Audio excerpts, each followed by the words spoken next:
हमारी नेक्स्ट सब यूनिट है एनवायरमेंटल हजार्ड्स। हेल्थ एजुकेशन के पॉइंट ऑफ व्यू से दो तरह के एनवायरनमेंट होते हैं, internal environment and external environment. Internal environment हमारे शरीर के अंदर का एनवायरनमेंट है जो कि हमारे ऑर्गन्स, टिश्यू, सेल्स एटसेट्रा से रिलेटेड है। और एक्सटर्नल एनवायरनमेंट में वह सभी चीज़ें आ जाती है जो हमारे सराउंडिंग में पाई जाती है, जैसे पानी, हवा, मिट्टी, घर एटसेट्रा। एक्सटर्नल एनवायरनमेंट की हम आगे भी क्लासिफिकेशन कर सकते हैं, जैसे फिजिकल एनवायरनमेंट, इसमें हवा, पानी, मिट्टी, वातावरण, हीट, लाइट जैसी चीज़ें आती है। और बायोलॉजिकल एनवायरनमेंट, इसमें पृथ्वी पर पाए जाने वाली सभी जीव जंतु आते हैं। और लास्ट है साइको सोशल एनवायरनमेंट, इसमें हमारी सोसाइटी की स्ट्रक्चर और फंक्शंस आते हैं, जैसे सांस्कृतिक मान्यताएं, विश्वास, आदतें एटसेट्रा। हम इस सब यूनिट में सिर्फ फिजिकल एक्सटर्नल एनवायरनमेंट हजार्ड्स की बात करेंगे। इसमें हम सिर्फ वाटर, एयर और नॉइज पोल्यूशन की बात करेंगे, क्योंकि इन पर कॉमनली क्वेश्चंस पूछ लिए जाते हैं। तो सबसे पहले हम डिस्कस करते हैं वाटर पोल्यूशन। वाटर पोल्यूशन का मतलब है ह्यूमन एक्टिविटीज से वाटर का कंटेमिनेशन होना। इंसान के पीने लायक पानी में यह क्वालिटीज होनी चाहिए। यह पैथोजेनिक एजेंट्स मतलब बैक्टीरिया, वायरस और दूसरे माइक्रो ऑर्गेनिज्म से फ्री होना चाहिए। इसमें हार्मफुल केमिकल नहीं होने चाहिए। टेस्ट में अच्छा होना चाहिए, कलर और दुर्गंध भी नहीं होनी चाहिए। वाटर पोल्यूशन के दो सोर्स हैं। पहला है नेचुरल, जिसमें पानी में विभिन्न तरह की गैसेस आ जाती है। पानी में डिफरेंट मिनरल्स का ज़्यादा होना आ जाता है, डिफरेंट तरह की मिट्टी आ जाती है और माइक्रो ऑर्गेनिज्म आते हैं। दूसरा सोर्स है मैन मेड, इसमें सीवेज का वेस्ट, इंडस्ट्रियल और ट्रेड वेस्ट, एग्रीकल्चर में यूज होने वाले डिफरेंट पॉल्यूटेंट्स और दूसरे पॉल्यूटेंट्स जैसे थर्मल और रेडियो एक्टिव सब्सटेंसेस आ जाते हैं। अब हम वाटर पोल्यूशन से होने वाली हेल्थ प्रॉब्लम्स को डिस्कस करेंगे। इसमें सबसे पहले हम बायोलॉजिकल फैक्टर से होने वाली डिजीजेस को डिस्कस करेंगे। इसमें सबसे पहले है वायरल फीवर। इसमें हेपेटाइटिस ए और ई, पॉलीमाइलिटिस और रेटोवायरस डायरिया जैसी बीमारियां आती है। इसके बाद बैक्टीरियल फैक्टर्स आते हैं। इसमें टाइफाइड और paratyphoid fever, bacillary dysentery, coli diarrhoea और कोलेरा जैसी डिजीजेस आती हैं।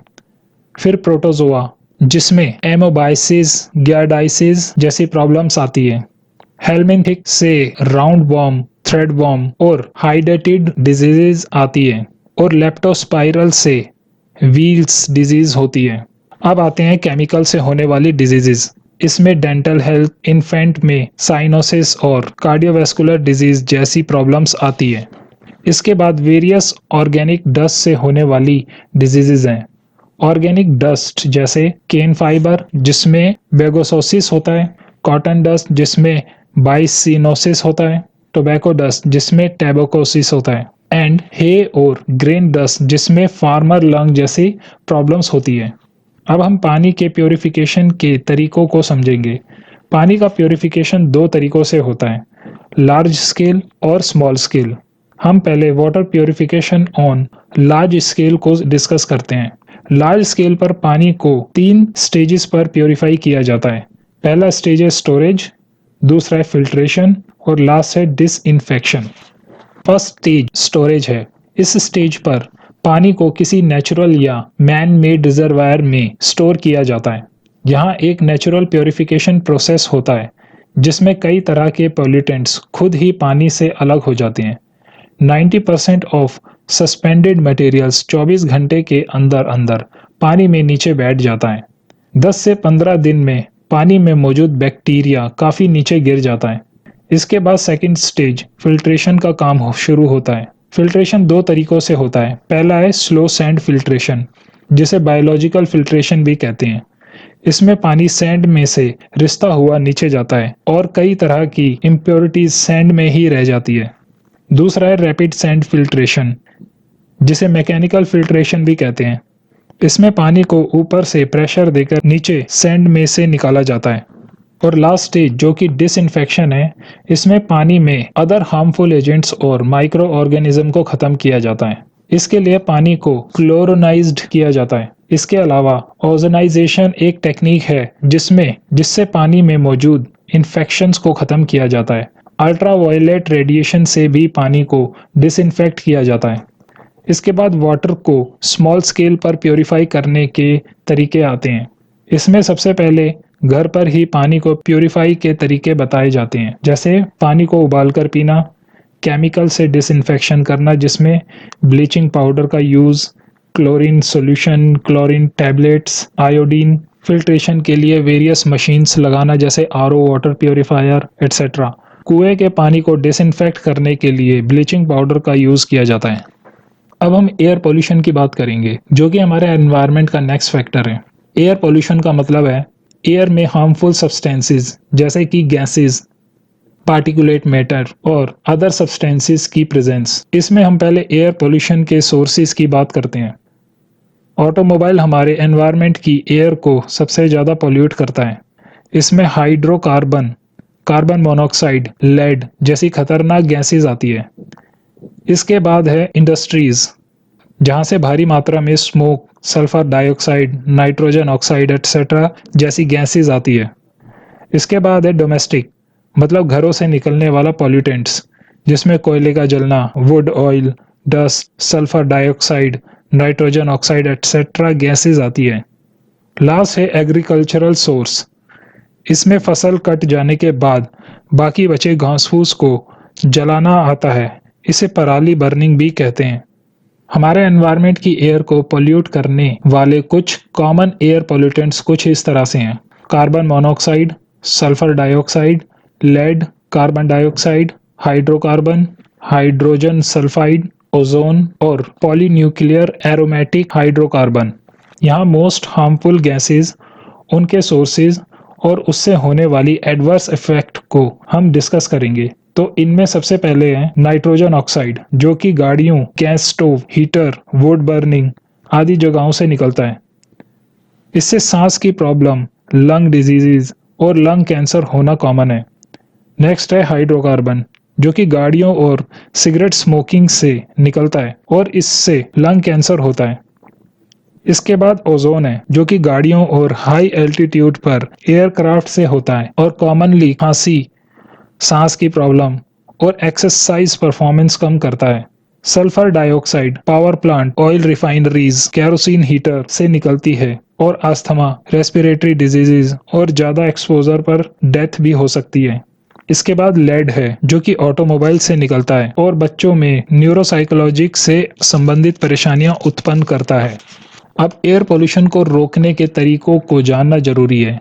इसमें पहला है कंटेनमेंट। इसका मतलब है हार्मफुल गैसेस को डायरेक्टली पॉजिटिव एयर में ना छोड़ना।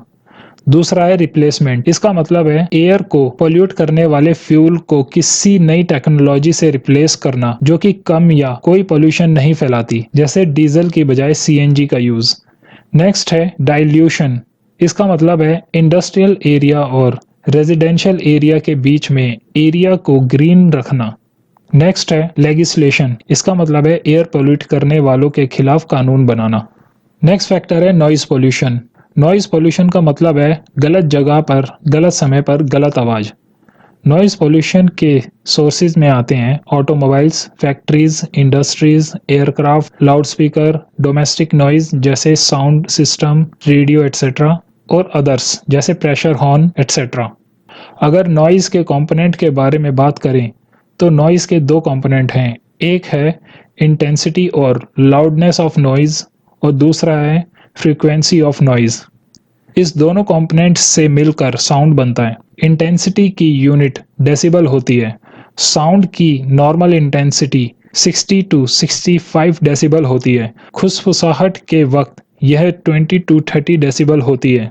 हैवी ट्रैफिक में यह 60 टू 80 डेसिबल तक पहुंच जाती है और बॉयलर फैक्ट्री में यह 120 डेसिबल तक होती है।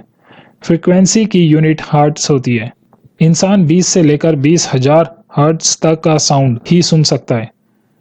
20 हर्ट्ज से कम का साउंड इंफ्रा ऑडिबल कहलाता है और 20,000 हर्ट्ज से ज्यादा का साउंड अल्ट्रासोनिक कहलाता है। नॉइज पोल्यूशन से दो तरह की प्रॉब्लम्स होती है। एक है ऑडिटरी इफेक्ट और दूसरा है non auditory effect. Auditory effect में एक प्रॉब्लम है जिसे ऑडिटरी फटीग कहते हैं। यह 90 डेसिबल और 4000 हर्ट्ज के साउंड के रेगुलर एक्सपोजर पर होती है। दूसरी प्रॉब्लम है डेफनेस, जो कि 4000 से 6000 हर्ट्ज पर होती है। ज़्यादातर हेयर लॉस इसी फ्रीक्वेंसी में होता है। 100 डेसिबल या इससे ज़्यादा के कॉन्टिन्यूस एक्सपोजर पर परमानेंट हेयर लॉस हो सकता है। और नॉन ऑडिटरी इफेक्ट्स में आते हैं। 300 से 500 हर्ट्ज की रेंज में बात करने पर दूसरों को अपनी बात करने में परेशानी आती है। ज़्यादा नॉइस पोल्यूशन में रहने से स्वभाव चिड़चिड़ा व गुस्सैल हो जाता है। नॉइस पोल्यूशन से हमारे शरीर में साइकोस फिजियोलॉजिकल चेंजेस भी होते हैं, जैसे ब्लड प्रेशर का बढ़ना, हार्ट रेट और ब्रीदिंग रेट बढ़ना, स्वेटिंग ज़्यादा होना, एटसेट्रा। नॉइस पोल्यूशन के लिए ये कदम उठाए जा सकते हैं। शहरों की ध्यानपूर्वक प्लानिंग करना, गाड़ियों को कंट्रोल करना, इंडस्ट्रीज और रेलवे से रेजिडेंशियल एरिया दूर बनाना, अफेक्टेड पर्सन को नॉइस से बचाना, कानून बनाना और लोगों को इस बारे में एजुकेट करना। अगर आपको यह वीडियो अच्छा लगा हो तो लाइक कीजिए। अगर आप हमारी अपकमिंग वीडियोस को देखना चाहते हैं तो इस चैनल को सब्सक्राइब कीजिए और साथ में बने बेल आइकॉन को जरूर दबा दें ताकि आपको न्यू वीडियोस का नोटिफिकेशन मिल जाए और वो आपसे मिस ना हो। शेयर कीजिए इस वीडियो को ताकि और लोगों की भी हेल्प हो सके। और लास्ट में, थैंक्स फॉर वॉचिंग।